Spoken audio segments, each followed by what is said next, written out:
Today I sit against a screen. Today I sit against a screen, my heart and my head full of dopamine. It still feels evergreen to think of love that is and love that's been. A tender thread of cord that blends my feelings with a road of lightning crushed against my fingers that are threatening to explode. A marriage of two independent episodes, my phone, my thumb, a galaxy between. Today I sit against a screen. And once I sat against a screen where words are raw and grammar is obscene, where everything you say is in white and I'm in green, where every I is wrapped in asterisks, and if you dare to take the risk of letting CPUs correct your thoughts, that's where disaster is. How can someone I know exist within this tiny space?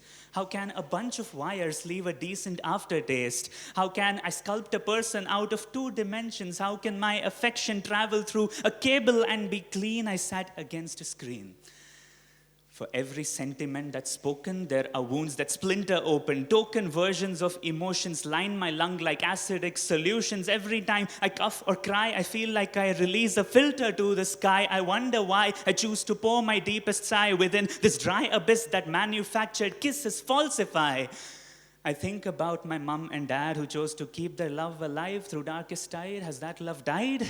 I think of Nana and my Nani, who ran the household when they had no money. Funny how a single feeling kept them company. The lump in me is growing. I feel it amplify my doubt and glowing. I feel it shout, I feel the lump bellowing. Oh, a single question that rattles me to my deepest core. Is love no more? I pulled my head from out the negativity and gave a harder look. I took away the notion that had fueled my condescension, and I took the tension out of my heart. I took my pessimism apart and gave my screen a different start. And I found art. The screen that single-handedly had roused my total hate, it now so candidly disarmed me, made my suspicions deflate. I found my sustenance for life within a document, and in that canvas, I scribbled my feelings until I became a canvas. The screen wasn't at fault. I'd overdone my grain of salt. My fear of virtual worlds had held my senses in assault. I took a halt and found that I was sound enough in friendship with my phone. Though it did hound my head, it somehow felt like home.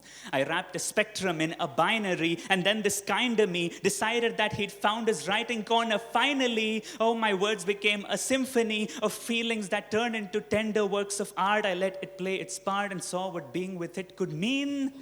I liked my screen. And now we share a tender bond, me and my little screen. It made my feelings scarlet and it turned my thinking green.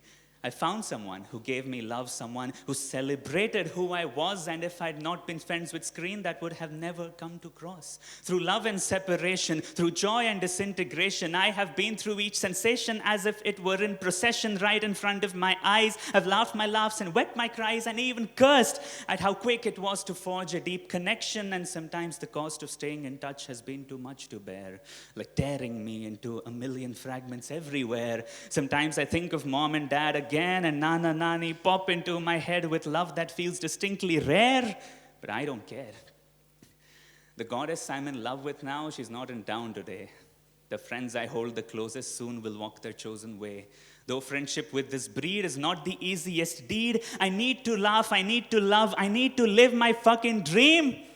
So I love my screen. Thank you.